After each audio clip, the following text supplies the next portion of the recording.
Welcome to the Investopoly podcast. Our goal is to share easy to understand, evidence-based, holistic insights to help you master the game of building wealth. My name's Campbell Wallace. I'll be filling in for Stuart today, and we're going to jump into some listener questions today. And the first one comes from Catherine. Catherine says, I love the new addition of the question segment to your podcast. So I have a few investment properties that I had planned to sell when I retire in a few years, and I continually hear that CGT payable is more favourable after retirement when there's no income or no other income. Is this still true if the capital gains tax realised after the 50% discount and all other costs are accounted for would still put you in the top tax bracket? I'm asking because I'm considering selling before retirement to retire the debt sooner and hopefully retire sooner. Having reviewed all of your CGT podcasts, now I think the answer may be that I should stagger the sales across different financial years. You'll get the benefit of the tax-free threshold each time and the opportunity to use the 30,000 concessional contributions, that's deductible contributions, but would still love to hear your comments on this. So Catherine, the short answer here is yes, it is going to be more tax effective to spread the sale of those properties across multiple financial years, ideally one per financial year. Look, to put some numbers, and this is information, and everything in this podcast is, of course, is information only because we don't know your full personal circumstances, but to give you some information on it. So the tax that you would pay on 190,000 of income, so that's after the 50% CGT discount, so then gets you to the top tax bracket of 190,000. The tax you'd pay on that is about $55,500. And then conversely, if you were in the top tax bracket and you were to sell and then 190,000 of income came to you in the top tax bracket at 47%, then the maximum tax you'd pay is about $89,000.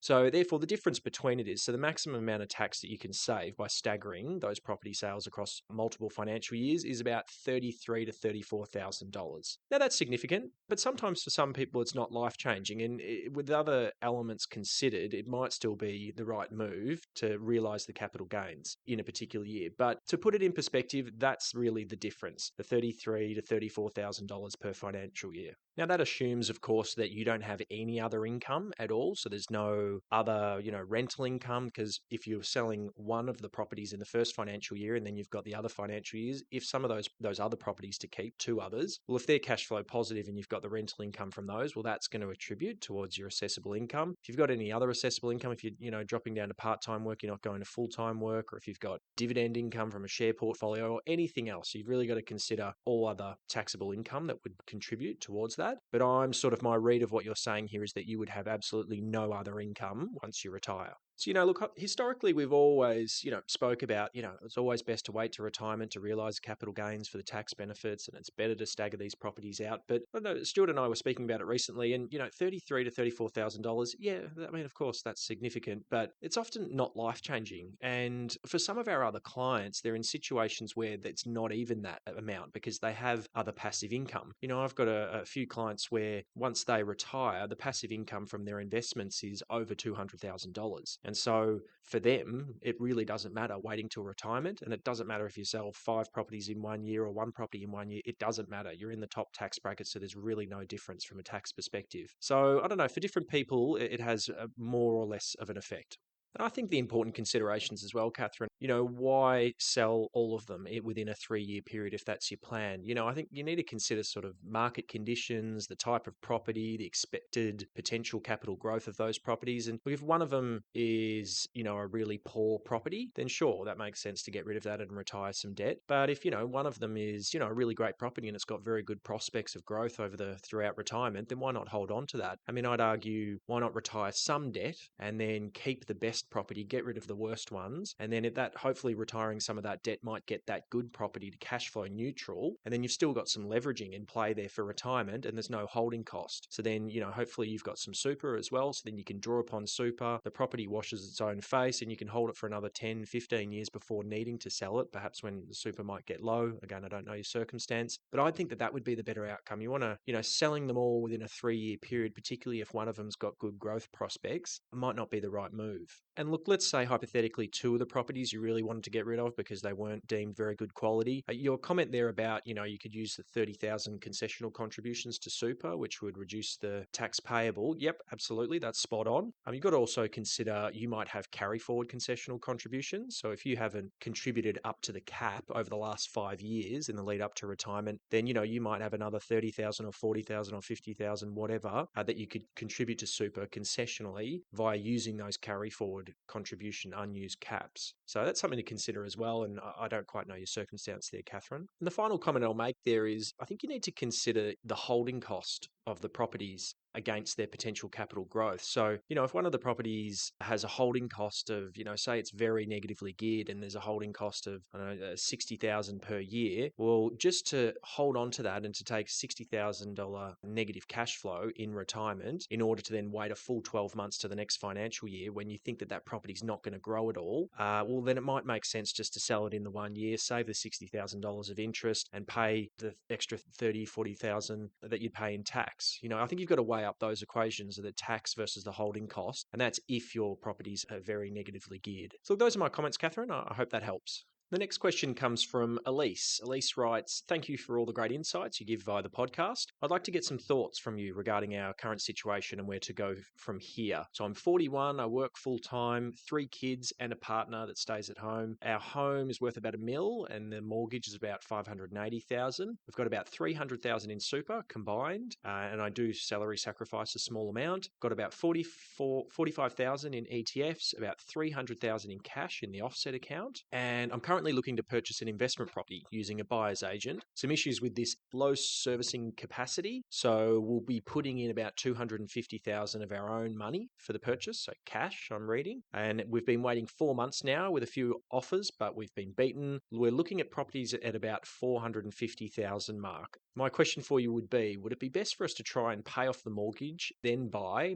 giving us higher borrowing capacity, or put the offset money into shares? Growth should be more than 6%, which is the mortgage rate, and there won't be as many costs in the purchase of the investment. Or would you continue with the investment property purchase? I think at this point I'm overthinking it, but I'd greatly appreciate your help.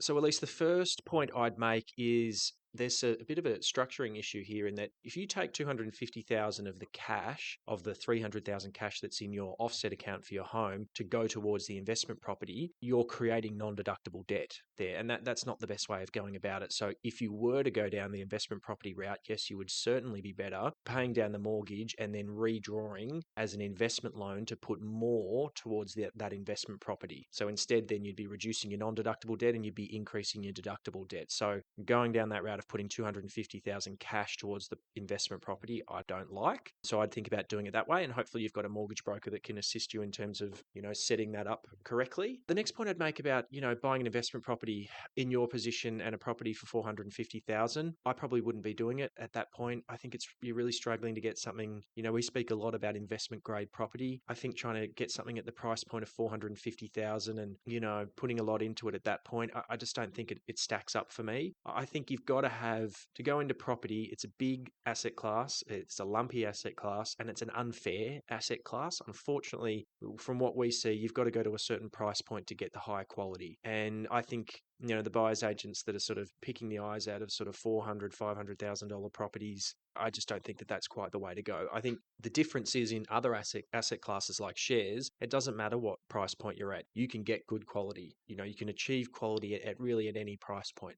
So, I question the quality of the investment. I don't know anything about where you're looking or whatnot, but just purely based off that price point, I question the quality of that investment and the commitment that you're going to have to make towards it. So I'd be leaning more towards shares. If anyone's at a point where they don't have enough borrowing capacity to buy a property at a certain price point, I don't think you should. So then, well, why not go down, the shares route? And you could do some gearing, like draw an investment loan, do that same structuring or much the same structuring by drawing an investment loan from the equity in your home, and you can create more of that equity maybe by paying down a little bit of that mortgage and drawing an investment loan. So you can do the same gearing, but do it into a share portfolio. So Elise, generally speaking, I think there's sort of got to be a priority or steps in what you allocate your surplus cash flow towards. And I think, look, for most of our clients that we deal with, if they usually have the capacity, maximize your 30,000 super per year. That's starting point number one, and do that. And then that's going to set you up really well in terms of your super. Then after that, you've got surplus cash flow and significant surplus cash flow. And if there's enough that you've got the borrowing capacity and the surplus cash flow capacity to go and buy a high quality investment, and and then also have some left over to invest, do some regular investing in shares, then great, yeah, let's do that. If going and buying that property is going to take up all of your surplus cash flow, then I question it. And then I think sort of looping back then to your situation, you're not yet fully, from what I understand, maximizing super. It sounds like buying this property at 450,000 is going to take all of your surplus cash flow and limit you from doing anything else. So I think the priorities are a little bit misaligned here. So I'd encourage you to sort of rethink the plan there. I don't think that you should be going down that route. I hope that helps. Thanks, Elise. The next question is from Matt. Matt writes, I am a regular listener and I found your insights on investing in superannuation incredibly valuable. Good on you, Matt. I'm currently exploring wrap platforms for a self-managed super fund, and I'm particularly interested in platforms that provide direct access without requiring a financial advisor. I also want support for consolidating reporting across shares, ETFs, managed funds, cash. I want compatibility with both a self-managed super fund and personal investment holdings, and I want competitive fees and transparent pricing. So he then writes, the decision to establish a self-managed super fund is primarily driven by two strategic objectives. Firstly, I want precise control over the realization of capital gains. Yep, get that. In traditional superannuation funds, capital gains may be crystallized at the fund level, potentially affecting members indiscriminately. A self-managed super fund allows me to defer or manage those gains more efficiently in line with my personal investment and tax strategy. Yes, I agree with that, Matt. Second, and perhaps more importantly, I want the ability to direct my superannuation death benefits into a private trust established for the exclusive benefit of my minor children. This level of estate planning control is not generally achievable with the rigid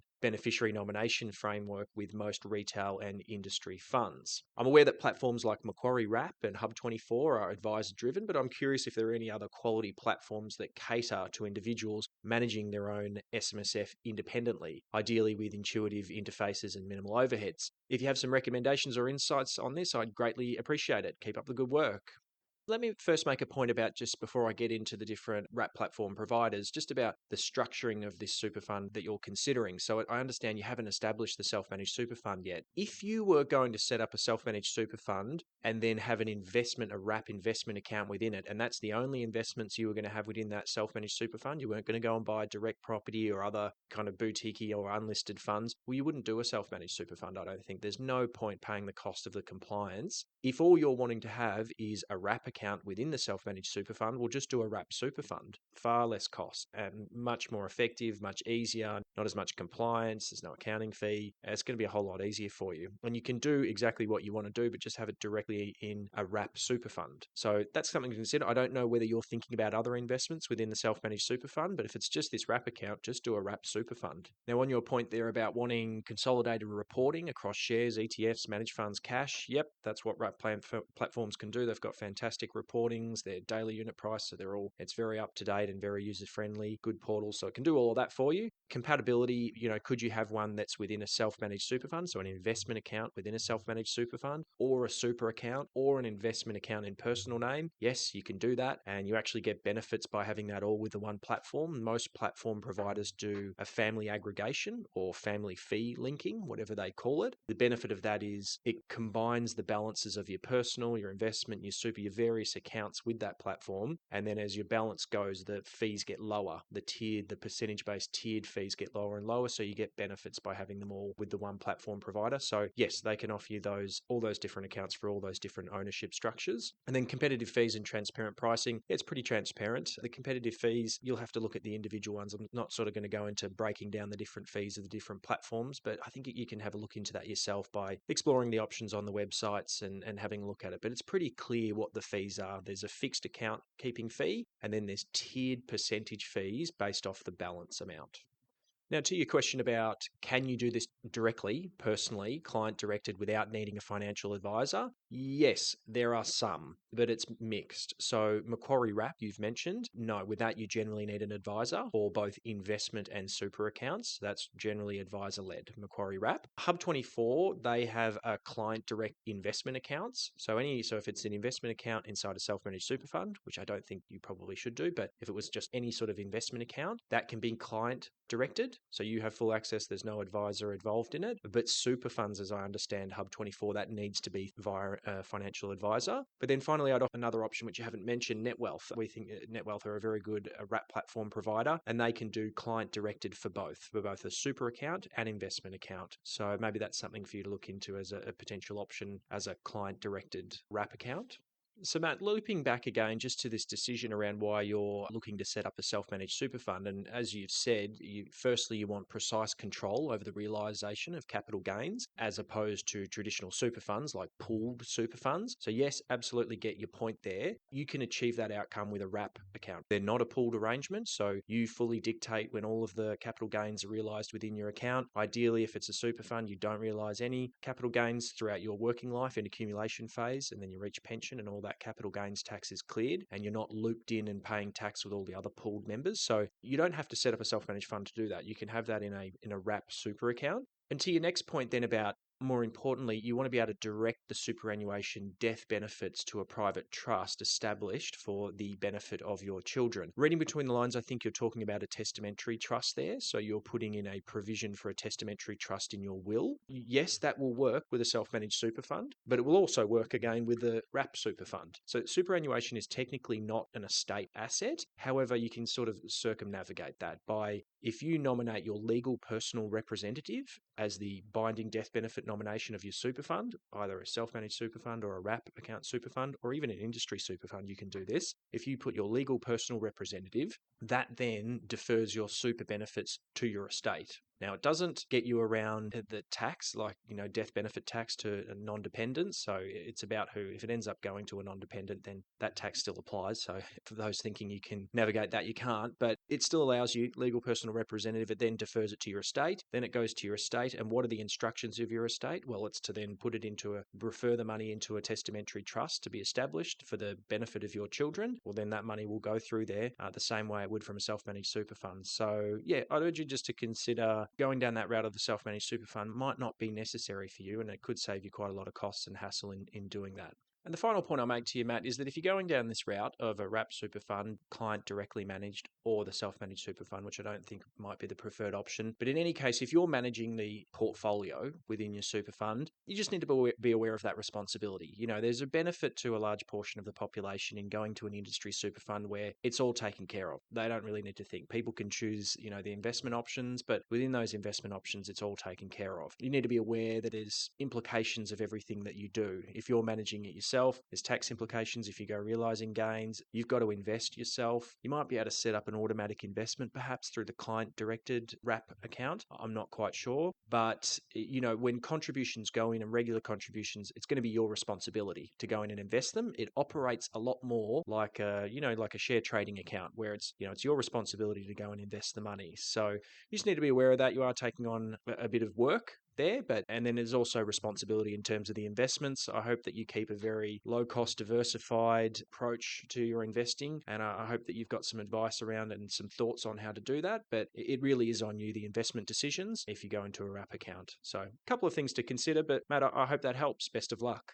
The next question is from Simon. Simon writes, my mum has been retired for almost 20 years, so I helped her switch primary residences 10 years ago by jointly borrowing with her for 20% of her new residence. This allowed her to buy first and then sell her old residence later and pay down the majority of the loan with the proceeds. I currently rent where I live and I have 2 rental properties in other states, so do not have a primary residence. If she now sells her primary residence, do you think we need to pay CGT on my 20% share? There have never been any rent charged, so no negative gearing claimed against her residence. Simon, the short answer is yes. I'm fairly sure from what I'm understanding from your question, I think the answer is yes in short. And let me explain. You mentioned here that you jointly borrowed with her or joint ownership. I think really the ownership structure, given that you have 20% ownership in the property, it was under a tenants in common arrangement. That's what I'm understanding from what you've said here. And under a tenants in common arrangement, it's different from joint ownership. And it's really you own 20% and your mum owns 80%. It's very much, it segregates the property and their individual holdings in a way way for the two different people. So your mum, for her being her main residence, yes, she would be able to claim the main residence exemption, assuming she's lived in the property the entire time since you've bought it. So she would be able to claim it for her 80%. But then for you, it's not your main residence. And for you, it's an investment. And so upon sale, yes, I believe the 20% share that you own in that property, it would be liable for capital gains tax. So unfortunately, Simon, I don't think there's too much you can do about that if your mum sells the property.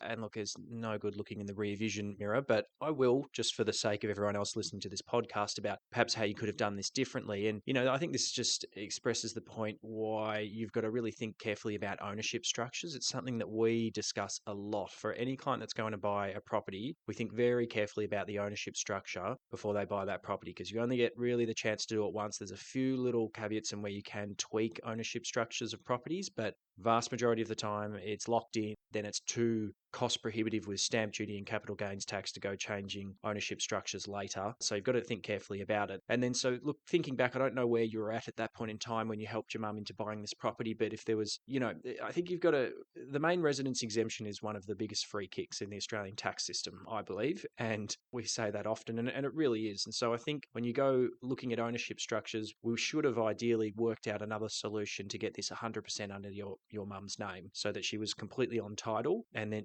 she can claim the main residence exemption for the entire property. So maybe there was arrangements where you somehow drew equity from your other properties to, do a redraw or draw some cash to give for her so that she could then fund it herself. Or I don't know if there was some arrangement there where you had to be on title for the 20%, but then after she sold her old residence as part of this sort of upgrade or downsize in the property, she could then pay you back your portion, and there shouldn't be too much capital gains at that point because it's after a short period of time. So there's that possibility. Yeah, there's maybe you had other funds that you could draw upon at that point in time, and then your mum could pay you back later. So looking for opportunities perhaps for people when they're under similar situations going forward for other people, you've got to try and really maximize that main residence. And if you know that someone's going to be moving into a property, having it under their name is going to be very beneficial.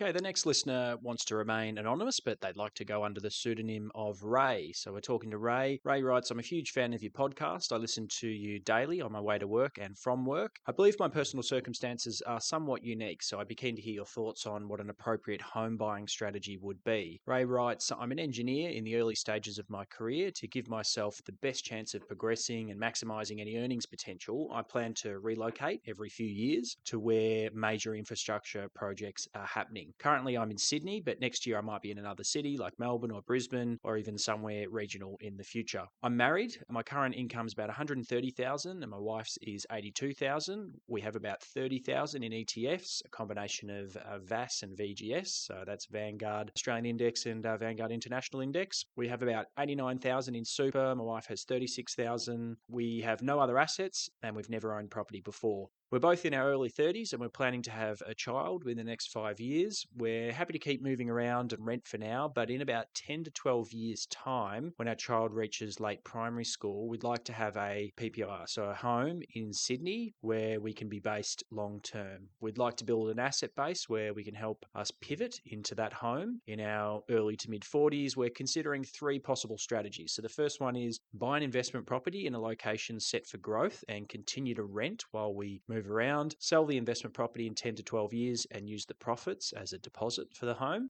Second idea is invest in ETFs for the next 10 to 12 years, then sell part or all of my ETF portfolio to use as the deposit for that home. And the third option is buy the home where I want to move to next for a budget of under $800,000, then sell it within 6 years of moving away from that home to take advantage of the CGT exemption and use the profits towards a deposit for that new home in Sydney. What are your thoughts on the strategies I've listed? If there are any others more suitable, happy to consider them.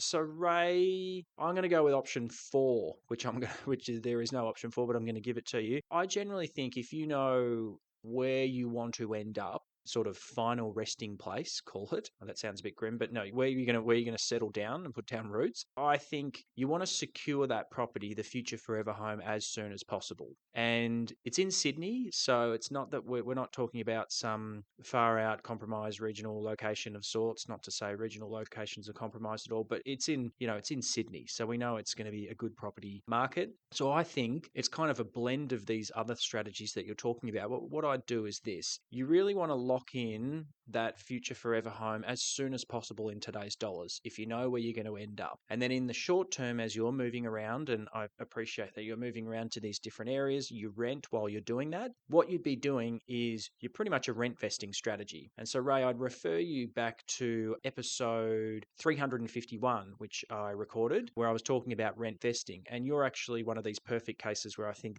that is the appropriate strategy for you. So you'd be renting out, buying the home, the future forever home, try and as much as you can think ahead and predict about what area you would like that to be in, perhaps for your kids' schooling or, just for your personal lifestyle. You go and buy that property soon and you rent it out. And then for the next 10 to 12 years, as you move around with work, it's a rent vesting strategy. It works well because it'll be deductible, the interest. So, you get the ATO to help you out with the holding costs for that period of time. And then once you then eventually come back to Sydney to settle down, you move into that property. And what it means is you're getting that home locked in at today's prices, not in 10 to 12 years. And Sydney property prices go pretty well over the long term, as we know. So I would be looking to secure that as soon as possible and go down a rent vesting strategy in the interim. Because, I think wherever possible with property, I think you've got to avoid transacting. Really the money is made in the hold, the long-term hold. And if you're going to have something that you're going to hold long-term, try and get it as soon as possible. So under your first strategy of, buying an investment property set for growth and then sell it in 10 to 12 years, use the profits for a home deposit, well, paying CGT on the way through, then you're paying another lump of stamp duty on the way through, and then you're then buying that future home at future prices, not today's dollars. So I don't think that I'd go down that route. And then similarly with the invest in ETFs for the next 10 to 12 years and then sell it to then use as a deposit. Again, you're not buying you're buying the property in 12 years of what it's worth then, which is going to be much harder. With the ETF strategy, you don't have as much leverage, but you're also not really aligned and keeping in check with the market that you're wanting to get into. So that's Sydney property market. So, but there's a blend of it. I think that you can invest in ETFs as well. I think that strategy of buying that property, the future forever home, as soon as possible and just rent it out. And then you then go doing what you need to do for the next 10 to 12 years. And in that meantime, if you've still got surplus cash flow to invest in it in shares, great, do that. You then have the choice then about what should you do with your personal cash flow. So should you go paying down that debt or should you go investing? And it's a tricky one. Mathematically speaking, paying down that debt whilst it's deductible isn't a very good return on investment. So let's say the interest rate's 6%, and if it's, deductible to you at your tax rate, it's probably going to be about 4% after tax. That's really the holding cost. That's the interest rate on an after-tax basis. So if you go and pay down that debt, you're getting effectively a 4% return on your investment. Mathematically speaking, you would be better going investing in ETFs where historically you've got much better than a 4% return after tax. So it would make sense. I think I would probably keep the negative gearing because it's going to be such a long period of time. I wouldn't pay down any of the debt. I'd go interest only on that loan, and I would invest elsewhere. If you build up a really nice ETF portfolio over 10 to 12 years, maybe you take some tax on the way through, some capital gains tax to sell some of it, and then use that to then pay off some of the debt. So once you move into the home, it's going to become non-deductible. It's going to become a mortgage, and you don't want to have a huge mortgage at that point. So maybe you take some of the ETF portfolio off the table to just pay down some of that non-deductible debt. Maybe, but it might even be at that point in time that, say if it's $1 million loan in 10 to 12 years time, and you might have plenty of income, to service that loan, and you might not want to sell the ETF portfolio. So I think you've got options there in that way, and you can move into that property that you like and that you've been holding for over a decade.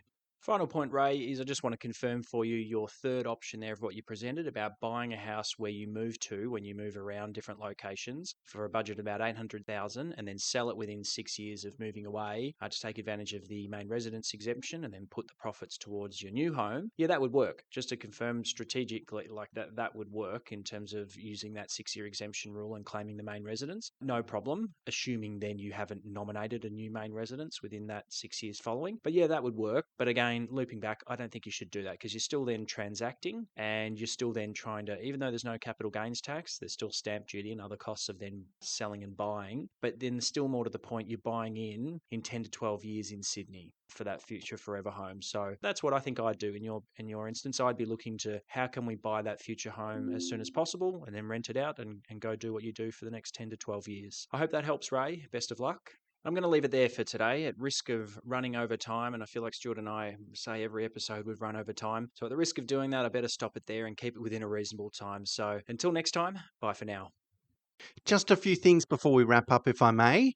Of course, you can send me questions at investopoly.com.au. But for a quicker response, feel free to add a comment on the episode's video over on YouTube. We have an Investopoly YouTube channel and the link is in the show notes. I'm incredibly grateful for the 4.9 star rating on Apple with over 400 reviews. Thank you so much. If you can leave a review or rating, I'd love it because I'd love to get over 1,000 reviews. That's kind of my target. Keep checking the show notes for free downloads, and I include book discounts there as well. And of course, if you're interested in working with my team and I've included a web link where you can find out a little bit more about what we do and get in touch with us. And of course, until next time, bye for now.